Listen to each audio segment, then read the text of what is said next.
성경에 등장하는 많은 믿음의 인물들을 보면 그 비결은 딱 하나에 있다고 봅니다. 그들이 믿음의 사람이기 때문에 그 성경에 가장 중요한 인물들이 된 것입니다.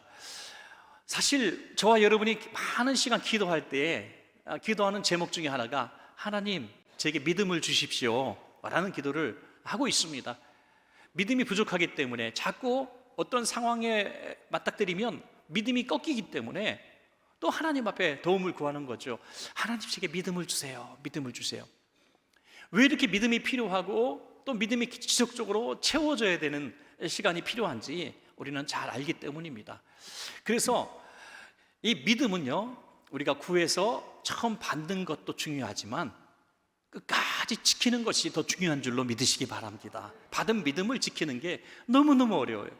성경의 위대한 인물들이 믿음의 사람이라고 불리는 이유 중에 하나는 그들이 처음에 믿음을 가졌기 때문이 아니라 믿음이 연약해질 수밖에 없는 상황 가운데서도 끝까지 믿음을 지켰기 때문에 믿음의 사람이라고 말하는 것이죠. 저와 여러분도 처음 하나님의 응답을 받고 또 말씀 중에 또 찬양 중에 성경 공부 중에 이건 내게 주시는 말씀이야 라고 확실하게 믿어질 때가 있습니다. 그래서 너무 행복하죠. 야, 나 응답 받았다. 그런데 그 믿음이 계속 지속되지 않는다고 하는 것이죠. 조금 시간이 지나면서 믿음이 점점 약해지고 꺾이고 내가 잘못 받은 응답인가라고 생각할 때도 있다는 것입니다. 믿음의 조상이라고 불리는 아브라함은 바로 이 믿음 때문에, 연약해지지 않는 믿음 때문에 믿음의 조상이 되죠.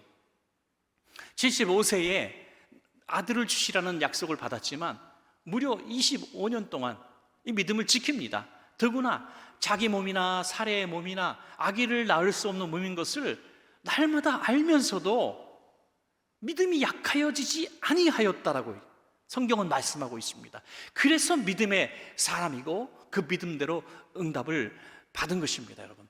그래서 오늘 이 시간에 성경의 많은 인물들, 하나님이 주신 믿음을 끝까지 지속해서 그 믿음의 결과대로 정말 축복을 받은 것처럼 또 응답을 받은 것처럼 저와 여러분들에게 한 번이라도 주셨던 그 하나님의 음성이 있다면 오늘 한번 이 시간에 다시 한번 드러내서 그 믿음을 붙잡자는 것입니다. 그 응답을 붙잡자는 것입니다. 언젠가 다 말씀을 하셨을 거예요. 여러분 지난날 한번 기억해 보십시오. 그때 기도원에서 기도할 때, 말씀 듣고 기도할 때, 또 여러분 성경 공부할 때 하나님이 어려운 가운데 주신 음성이 있었습니다. 그래서 응답 받았다고 선포했었습니다. 근데 세월이 지나면서 이루어지지 않고 있는 상황 가운데 그 믿음을 잃어버리신 분들이 계십니까? 아닙니다. 우리의 성경의 모델은, 믿음의 사람들의 모델은 끝까지 믿음을 지켰고 믿음대로 이루어졌습니다, 여러분. 그것이 오늘 본문의 바로 제목 같은 것이죠. 내게 말씀하신 그대로 되리라고 나는 하나님을 믿습니다 하는 거죠. 내게 말씀하신 그대로 되리라고 믿는다. 시간이 지나고 상황은 점점 이루어지지 않을 것처럼 보인다 할지라도 우리는 꼭 지켜야 합니다. 오늘 본문에 보면 바로 사도 바울이 그런 사람이죠. 사도 바울은 이 복음의 열정으로 세계를 정복하고 싶었던 사람입니다. 어느 날 하나님께서 비전을 보여주시죠. 내가 가이사 앞에 서야 되겠다. 로마의 황제입니다. 로마의 황제 앞에 서서 네가 복음을 증거하는 날이 있을 거야. 이 바울이 얼마나 감격했겠습니까? 어떻게 개인이 황제 앞에 서게 될 것이며 황제가 들을 수 있는 지척에서 복음을 증거할 수 있겠습니까? 여러분 상상이나 할 일입니까? 근데 바울은 믿었다는 거예요. 그 당대에 바울이 바라볼 만한 위대한 복음의 인물은 없었습니다. 왜냐하면 바울이 그 당시에 최고의 선교사고 순회 전도사였습니다. 바울만한 일을 한 사람이 없어요. 그래서 하나님, 제가 이 정도 했으면 됐죠. 소아시아에 다니면서 교회를 세우는 정도 됐으면 이 정도면 된 거 아닙니까? 난 더 큰 인물이 아닙니다. 그럴 수도 있었습니다. 그런데 수많은 역경을 뿌리치고 극복하고 결국 로마로 갔고, 이 바울이 전한 로마의 복음을 통해서 로마가 복음화되고, 로마를 통해서 유럽이 복음화되고, 그리고 세계 복음화가 이루어졌다고 하는 것입니다. 여러분 우리는 역사적으로 로마의 복음이 증거된 것이 얼마나 중요한 역사 사실이 되는지 잘 아실 겁니다. 이 베드로의 순교의 시기나 사도 바울의 순교의 시기가 비슷한 시기입니다. 주후 60년대 후반 정도로 보고 있는데요. 그런데 이 바울이 복음을 증거할 당시에 로마는 세계에서 최고 강국이었고, 그리고 세계에서 가장 어찌 보면 우상을 믿는 곳이었고, 심지어 황제까지 신으로 등극해서 황제를 신으로 섬기는 그런 시대였습니다. 그런데 어떻게 그런 로마가 불과 200여 년 지났을 때, 그러니까 60년대 후반에 순교하고 그 다음에 313년에 콘스탄티누스 대제가 기독교를 공인을 하게 되죠. 너희는 이제 자유롭게 예수를 믿어도 된다. 그리고 불과 또 얼마 되지 않아 392년에 황제 데오도시우스를 통해서 로마의 국교는 기독교다라고 선포하게 되는 거죠. 지금 우리가 이렇게 주의를 지키고 있는 것도 바로 이런 로마가 기독교가 된, 국교가 된 그 영향력이라고 하는 사실을 우리는 알아야 한다는 것입니다. 얼마나 선한 영향력을 끼치게 되었습니까? 그러니까 이 가이사 앞에 서서 복음을 증거해야 되는 역사적인 그 사명에 대해서 바울이 수많은 역경과 고난과 환난 가운데서도 그 하나님의 말씀이 내게 그대로 이루어지겠다고 믿는 믿음이 꺾이지 않았다는 거예요. 여러분, 오늘도 우리에게 주신 음성이 반드시 있어요. 여러분, 사명 없는 사람 없어요. 그리고 신앙생활하면서 응답 한 번 안 받아본 사람이 없어요. 그런데 그것을 잃어버렸다고 하는 거예요. 그 참 안타까운 일이에요. 여러분, 우리 믿음 좋았던 과거가 있지 않았습니까? 우리 청년들, 학생들 보면, 우리 여러분 자녀들 보면, 목사님, 우리 아들이요, 청년 때까지는 믿음이 좋았어요. 중고등부 학생회장 했고요, 청년부 회장까지 했었는데 지금은 다 믿음이 없어졌어요. 이렇게 낙심할 수도 있어요. 믿음은 분명히 주셨는데, 분명히 은혜 부어주실 때가 있었는데 그 믿음을 잃어버린 거예요. 약해진 거예요. 여러분, 저와 여러분도 그럴 수 있다는 거예요. 오늘 이 시간에는 우리 바울을 통해서 하나님이 주신 말씀을, 하나님이 내게 주신 말씀으로 그대로 이루어질 줄로 믿는 믿음 때문에 성공한 것처럼, 승리한 것처럼 저와 여러분에게도 그런 결심의 시간 되시기를 바랍니다. 자, 그래서 우리가 구체적으로 말씀 듣기 전에 두 손을 불끈 쥐고, 자, 제가 하는 이 선창에 여러분이 믿고 따라해 주시면 대단히 감사하겠습니다. 내게 말씀하신 그대로 되리라고 믿습니다. 할렐루야. 내게 말씀하신 그대로 되리라고 믿습니다. 여러분, 개개인에게 다 다른 말씀을 하셨을 거예요. 공통적인 음성도 있겠지만 여러분 개개인에게 주신 꿈과 비전이 있습니다. 시간이 지나면서 꺾인 분들이 있습니까? 다시 한번 오늘 말씀을 통해서 회복하시고, 오늘 말씀 끝나고 돌아갈 때에는 다시 그 비전이 처음 믿음보다도 뜨거워지시기를 축복합니다. 자, 바울에게 주셨던 하나님의 말씀 그대로 이루어지기를 믿는 말씀은 어떤 말씀이었습니까? 첫 번째로 하나님의 말씀은 경고의 말씀이었습니다. 경고의 말씀. 바울 일행이 처음에는 작은 배를 타고 이제 알렉산드리아라는 곳에서 배를 이제 갈아타게 되죠. 이제 큰 배를 갈아타는데, 이 큰 배가 로마까지 가는 배인데요, 이 배는 276명이 타고 수많은 곡식과 또 어떤 교육하는 물건들을 싣는 그런 배였습니다. 여러분, 2000년 전입니다. 276명을 태우고 그리고 물건들을 실을 수 있는 그 배, 어마어마한 배 아니겠습니까? 우리 갈릴리 바다에서 당시에 어부들 1인용이나 2인용이요, 고기를 그물 하나 넣으면 배가 가라앉을 지경, 조그만 풍랑에도 확 뒤집어지는 그런 배만 보다가 100명도 아니고 276명이 타는 그런 배를 봤을 때 아마도 타이타닉호를 보는 그런 감동이 아니었을까요? 이야, 이렇게 큰 배가 있다니. 그리고 이 배는 절대로 침몰하지 않는다, 이런 믿음도 아마 있었을 겁니다. 그런데 미양이라는 곳에 잠시 머물고 있을 때 죄수의 신분으로 로마의 가이사에게 가게 되는 이 바울이 선장과 선주들에게 이렇게 얘기합니다. 선주에게, 이 배는 절대로 지금 가면 안 됩니다. 큰 풍랑이 일어나서 다 큰 위험에 빠질 겁니다라고 경고의 메시지를 줍니다. 자, 사도행전 27장 10절에서 11절입니다. 말하되 여러분이요, 내가 보니 이번 항해가 화물과 배만 아니라 우리 생명에도 타격과 많은 손해를 끼치리라 하되, 백부장이 선장과 선주의 말을 바울의 말보다 더 믿더라 라고 했습니다. 이 바울의 말이 아니었잖아요. 하나님의 말씀이었습니다. 바울을 통해서 주시는 하나님의 말씀이었는데 바울의 말로 들었던 거예요. 바울의 말로. 그러니까 이 배를 잘 아는 선장이나 배의 주인인 선주의 말을 더 신뢰할 수밖에 없는 거예요. 그리고요, 또 불순종하려고 하니까 모든 여건이 그렇게 맞춰지는 거예요. 순풍이 싹싹 불고 있는 거예요. 그때 막 벼락이 치고 하늘이 깜깜하고 하면은, 야, 바울 저 사람 좀 신통하다, 뭔가 보이나 보다, 우리 좀 그래도 들어보자, 이렇게 생각할 텐데 날씨가 너무 좋은 거예요. 요나가 불순종하려고 하니까 니느웨로 가는 배는 없고 다시스로 가는 배가 딱 기다리고 있었던 것처럼 불순종하려면은 더 그 길이 쉬운 겁니다. 그리고 세상의 전문가, 잘 아는 사람들의 말을 들으려고 하지, 누가 하나님의 말씀을 증거하는 이 목사의 말을 듣겠습니까, 여러분? 그러나 그 결과는 너무나 참혹했죠.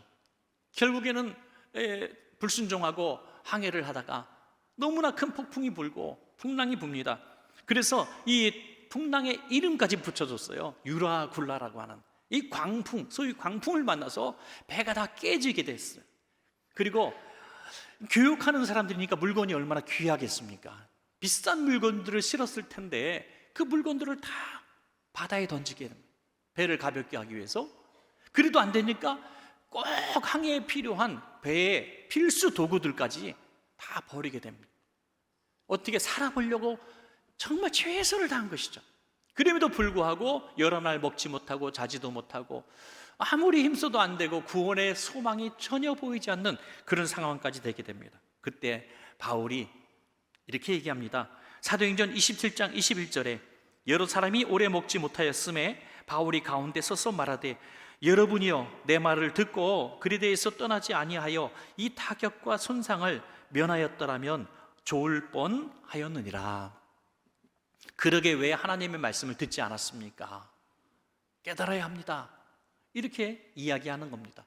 사랑하는 여러분, 혹시 우리가 과거에 분명히 하나님께서 음성을 주셨었는데, 하나님 이거를 해야 됩니까? 말아야 됩니까? 어떻게 됩니까? 기도할 때 분명히 하나님은 이렇게 하라는 성령의 감동을 주셨는데 전문가의 말, 선장과 선주의 말을 더 신뢰해서 때마침 또 순풍까지 불어서 불순종했기 때문에 지금 고난을 경험했던 분이, 또 경험하고 계신 분이 혹시 계십니까?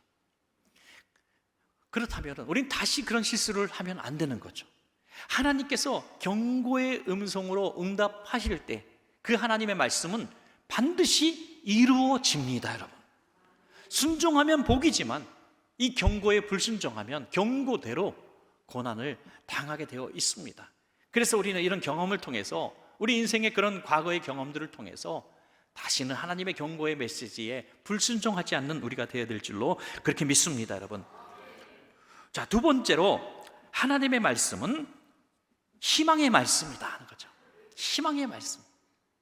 세상 사람들은 어떤 경고를 줬을 때 불순종해서 자기의 잘못 때문에 고난을 당하면, 거 봐라, 내 말 안 듣고 너 그렇게 고난 당한 거야, 너 바보야? 하면서 오히려 또 조롱합니다. 또 책망을 합니다. 그런데 하나님의 사람들은 그래서는 안 된다는 거죠. 하나님의 사람은 비록 자기 죄 때문에, 불순종 때문에 웅덩이에 수렁에 빠졌다 할지라도 하나님의 말씀을 선포하여 그를 다시 힘을 주고 위로하고 다시 일어서게 해야 될 사명이 있는 줄로 믿습니다, 여러분. 모든 선지자들, 구약시대 선지자들이 그런 사람들 아닙니까?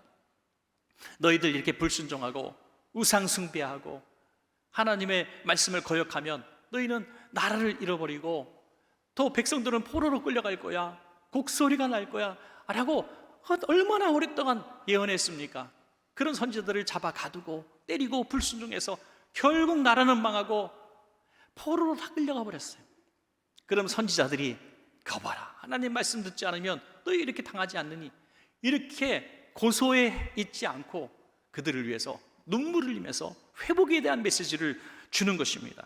사도행전 27장 22절에서 25절입니다. 내가 너희를 권하노니 이제는 안심하라. 너희 중 아무도 생명에는 아무런 손상이 없겠고 오직 배뿐이리라.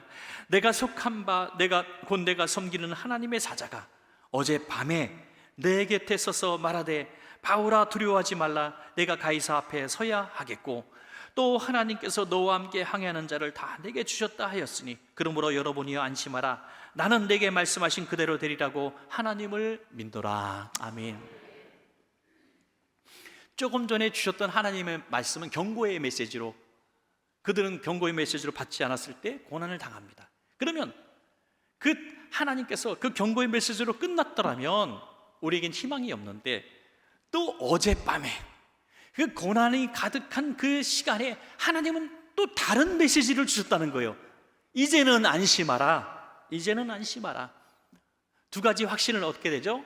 하나는 내가 가이사 앞에 설 것이다. 로마 황제 앞에 설 것이다. 그러면 이 풍랑 가운데 살아날 것이라는 분명한 예언 아닙니까?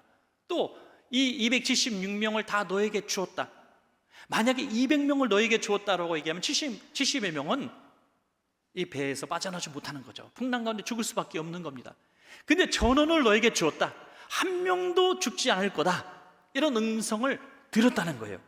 이걸 믿음으로 그대로 선포했다고 하는 것입니다. 여러분, 얼마나 귀합니까? 얼마나 귀합니까? 우리 하나님의 사람들은 경고의 메시지도 중요하고 필요하지만 자기의 죄 때문에, 실수 때문에 고난에 처한 분들을 책망하거나 조롱하지 말아야 됩니다. 그리고 오히려 그 상황 가운데 다 죽겠다 망했다 말할 때 희망의 음성, 하나님의 음성을 듣고 선포해야 될 줄로 믿습니다. 여러분, 어떤 나이 많으신 어머니께서 이 보이스피싱을 당한 거예요. 그냥 자녀들이 용돈 준 거 아끼고 은행에 넣고 그거 맨날 보던 재미로 사시던 분이 홀라당 다 날려버려요. 누르지 말아야 될 걸 결국 누르고 말았어요. 그 자식들이 와가지고 보니까 너무나 그렇잖아요. 어머니, 그렇게 우리가 얘기했잖아요. 모르는 전화 받지 말고 이상한 거 오면 누르지 말라고 그렇게 어머니 말씀드려요. 그거 뭡니까 어머니? 그렇게 용돈 준 거 하나도 안 쓰고 모아놨다가 다 날려버리고 그게 뭡니까 어머니? 오늘 핸드폰 압수 핸드폰 압수하고 어머니 모욕 주고 어머니 불쌍하게 만들고 돌아가는 것이 과연 효도일까요? 이렇게 얘기되면 어떨까요? 어머니 세대는 그럴 수밖에 없어요. 젊은 사람들도 당합니다. 어머니, 얼마 전에 검찰청에 검사님도 보이스피싱을 당했어요. 어머니 당연히 당할 수밖에 없어요. 이제는 좀 조심하시면 돼요. 어머니 힘내세요. 용기 내세요. 용돈 또 드릴게요. 할렐루야. 예? 얼마나 멋집니까 여러분? 예? 왜 그렇게 못합니까? 왜? 우리는 하나님의 사람인데, 희망을 줘야 되는 하나님의 사람인데 왜 그렇게 못할까요? 네, 우리 마음이 살아있는 하나님의 말씀으로 무장되지 못한 까닭이라는 거예요. 그래서 이런 희망의 메시지를 줄 수 있는 사람이 되려면 분명한 하나의 조건이 있습니다. 성령의 사람이 되어야 합니다. 성령의 사람. 만약에 우리가 그냥 에휴 괜찮아요, 잘 될 거예요, 또 이번에는 합격할 거예요, 당신은 부자가 될 거예요, 당신 건강이 회복될 거예요, 그냥 우리가 덕담식으로 하는 것이 무슨 능력이 있겠습니까? 오늘 여기서 말하는 것은 그냥 긍정적인 마인드를 갖고 있으면 그것이 뭐 역사가 일어난다 그런 얘기를 하고 있는 것이 아닙니다. 하나님이 주신 메시지, 하나님의 주신 응답은 반드시 이루어진다는 것을 믿고 하나님의 말씀을 선포하라는 것입니다. 여러분, 하나님의 말씀. 그래서 성령의 사람이 되어야 한다는 거죠. 바울이 이렇게 얘기하지 않습니까? 전에도 말씀하신 분은 하나님이셨고 지금 바로 어젯밤에 내게 말씀하신 분도 하나님이셨기 때문에 나는 그 하나님의 말씀이 경고의 말씀대로 이루어졌던 것처럼 너희가 살아날 것이라는 희망의 메시지도 그대로 이루어질 줄로 나는 믿습니다라고 선포했던 것입니다. 사랑하는 여러분, 그때와 지금은 다른 메시지였지만 그 음성대로 다 이루어져 나가는 것을 경험을 통해서 보게 된 바울은 점점 더 하나님의 말씀에 대한 확신과 또 믿음이 생기지 않았겠습니까? 오늘 여러분들 한 말씀이라도 하나님이 내게 희망을 주시는 말씀이 내게 주신 말씀이라고 딱 믿어진다면 그걸 노트에다 잘 적어 놓으시거나 메모지에 적거나 핸드폰에 막 저장하시고요, 계속 외치세요. 믿음인 지키는 것이 더 어렵다고 말씀드렸습니다. 지키기 위한 방법은 자꾸 하나님의 말씀으로 무장하는 겁니다. 자꾸 암송을 하는 거예요. 자꾸 선포를 하는 겁니다. 그럴 때 이 믿음이 약하여지지 않고 내게 말씀하신 그대로 이루어지는 날 꼭 보게 될 줄로 믿습니다, 여러분. 마지막 세 번째는 하나님의 말씀은 능력의 말씀입니다. 능력의 말씀. 데살로니가전서 2장 13절입니다. 너희가 우리에게 들은 바 하나님의 말씀을 받을 때에 사람의 말로 받지 아니하고 하나님의 말씀으로 받음이니 진실로 그러하도다. 이 말씀이 또한 너희 믿는 자 가운데서 역사하느니라. 아멘. 똑같은 하나님의 말씀이 선포되어졌고 똑같은 두 분에게 똑같이 선포되어졌는데 한 사람은 아멘 말씀대로 될 줄로 믿습니다 하고 믿음을 잡고 그 믿음대로 약해지지 않게 살아가는데, 또 한 사람은 처음엔 받았는데 믿음이 점점 약해져서 믿음을 잃어버렸다고 합시다. 그러면 끝까지 믿는 사람에게만 이 역사가 일어난다고 하는 그런 말씀입니다, 여러분. 오늘도 혹시 오래전에 받았던 하나님의 응답과 비전, 너희가 가이사 앞에 서야 될 것이라는 그런 비전을 받았는데 세월이 지나면서 내 나이가 이만큼 들었는데 내 상황이 이렇게 됐는데 내가 건강이 전부 다 못한데 내가 할 수 있을까? 점점 못할 수밖에 없는 상황이 되어가는데 이거는 내게 주신 음성이 아니었나 보다 라고 포기해서는 안 된다는 것입니다. 믿음이 약해져서는 안 된다는 것입니다. 그럴수록 더욱더 그때 내게 주셨던 그 하나님의 말씀이 비록 점점 더 약해져서 그때보다 상황은 더 안 좋지만 내가 믿습니다, 이루어질 줄로 믿습니다 하면은 그 믿음대로 이루어질 줄로 믿습니다, 여러분. 이제 그 믿음을 가지고 이제 한 섬에 걸리리라라는 구체적인 하나님의 예언대로 멜리데 섬이라고 하는 섬에 이제 그들이 들어가게 됩니다. 배는 다 깨어져서 더 이상 항해할 수 없을 정도가 되었지만 한 명도 죽지 않고 정말 섬에 다 들어가게 되죠. 그래서 이제 뜨거운 불을 피워줘서 그 불에 이제 몸을 녹이고 있는데 바울도 나뭇가지 몇 개 주워다가 이제 불에다가 나무를 던지는데 이 나뭇가지 속에서 독사가 나온 거예요. 그래서 이 바울의 손을 꼭 물게 됩니다. 그냥 스쳐 지나간 것이 아니라 물고 매달려 있다는 것을 성경은 기록하고 있어요. 확실하게 물어준 거죠. 정확하게 물었습니다. 그래서 이 원주민들이 생각할 때 이렇게 얘기합니다. 사도행전 28장 4절에서 5절입니다. 원주민들이 이 짐승이 그 손에 매달려 있음을 보고 서로 말하되 진실로 이 사람은 살인한 자로다. 바다에서는 구조를 받았으나 공의가 그를 살지 못하게 함이로다 하더니 바울이 그 짐승을 불에 떨어버림에 조금도 상함이 없더라 그랬어요. 우리가 이런 믿음을 갖자는 겁니다. 하나님께서 너 한 섬에 걸리리라, 넌 죽지 않고 가이사 앞에 설 것이야 라고 말씀하셨다면 한 섬에 걸린 그 상황을 보면서 나는 죽지 않는다, 가이사 앞에 서기 전에는 죽지 않는다, 그런 믿음이 바울에게는 있었다는 것입니다, 여러분. 하나님 이게 뭡니까? 가이사 앞에 서게 하신다며요. 풍랑은 풍랑대로 다 당하고 간신히 살아와서 겨우 조그만 독사에 물려 죽다니요. 이게 내 인생에 하나님이 예언하신 대로 되는 겁니까? 아니면 조금 더 온유한 마음 가지고 하나님께 모든 걸 순복하는 마음 가지고 하나님이 부르시니 어쩔 수 없습니다, 내 생명을 내 영혼을 받으시옵소서, 그래야 되겠습니까? 아닙니다. 하나님의 음성이 분명히 있었습니다. 내가 가이사 앞에 서겠고 너는 복음을 증거할 거야. 그 황제 앞에 복음을 증거할 거야. 그러면 지금 내가 증거하지 못한 상황 가운데서 독사에 물렸다면, 사람들이 넌 죽을 것이라고 얘기한다면 흔들려서는 안 된다는 거예요. 어떻게 합니까? 아무 일도 없었다는 듯이 독사를 띄어다가 불 속에 던져버렸습니다, 그냥. 그리고 아무렇지도 않게 그냥 그곳에 서 있는 거예요. 사람들이 곧 죽을 줄로 생각하다가 죽지 않는 걸 보면서 오히려 저 사람은 사람이 아니라 신이라고 칭송을 받게 되는 것이죠. 여러분, 저는 이 사실 하나는 분명히 믿습니다. 우리의 생명은 주님의 손에 있는데 주님이 우리에게 주신 사명이 다 이루어지기 전까지 우리를 부르지 않습니다, 여러분. 부르지 않습니다. 그러니까 사명이 다해지면 부르시는 거예요. 흔들리거나 두려워할 필요가 없습니다. 생명의 위협 두려워할 필요가 없습니다. 하나님이 내게 주신 응답이 있고 넌 이런 일을 반드시 세상에서 해야 된다는 음성이 있다면 그것이 이루어지기 전까지 우리는 하나님이 부르지 않습니다.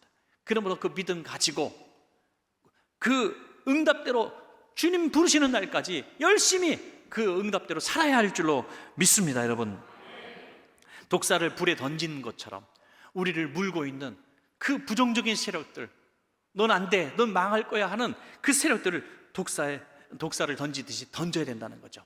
그 이후에 자기만 낫습니까? 추장 보블리오라고 하는 사람의 아버지의 질병도 고쳐주니까 사람들이 난리가 났어요. 그래서 섬마을 사람들이 몰려듭니다. 다 기도해서 고쳐주고 복음을 증거합니다. 한 3개월 동안 이 멜리데 섬에서 이 섬을 복음화시킵니다. 그리고 이제 로마로 갔을 때 처음 출항했을 때 바울의 모습이 아니라, 죄수 중에 하나가 아니라, 선장과 선주보다 훨씬 못한 바울이 아니라 이 배에 지도자가 되어 있는 줄로 믿습니다. 여러분, 그래서 로마에 가서 담대하게 가이사 앞에 서서 복음을 증거하리라는 그 예언의 말씀대로 그대로 이루어진 줄로 믿습니다. 여러분, 말씀을 맺겠습니다. 오늘도 하나님은 우리에게 바울에게 주셨던 점진적인 이 세 말씀을 우리에게 응답하십니다. 기도할 때마다 하나님은 때로는 경고의 말씀을 주십니다. 이 경고의 말씀에 순종하면 고통받지 않지만 불순종하면 반드시 고난이 올 겁니다. 풍랑이 올 겁니다. 그러나 풍랑이 왔다고 해도 절망하지 마십시오. 그 풍랑 가운데서 하나님의 음성을 사모하고 기다리십시다. 그것은 희망의 말씀이에요. 희망의 말씀. 비록 내 죄 때문에 고난을 당하고 내 실수 때문에 어려움 당해도 후회하고 가슴 아파하지 마십시다. 하나님은 또 일어날 말씀을 또 주십니다. 그리고 그 말씀 붙들고 살아갈 때 우리는 이제 능력을 가지게 되죠. 말씀 선포대로 질병이 떠나가고 풍랑이 잠잠해지고 복음이 세상 끝까지 증거되는데 우리는 쓰임받게 되는 것입니다. 이렇게 말씀 앞에 정말 여러분 순종하셔서 쓰임받는 여러분 되시기를 간절히 축원합니다. 여러분.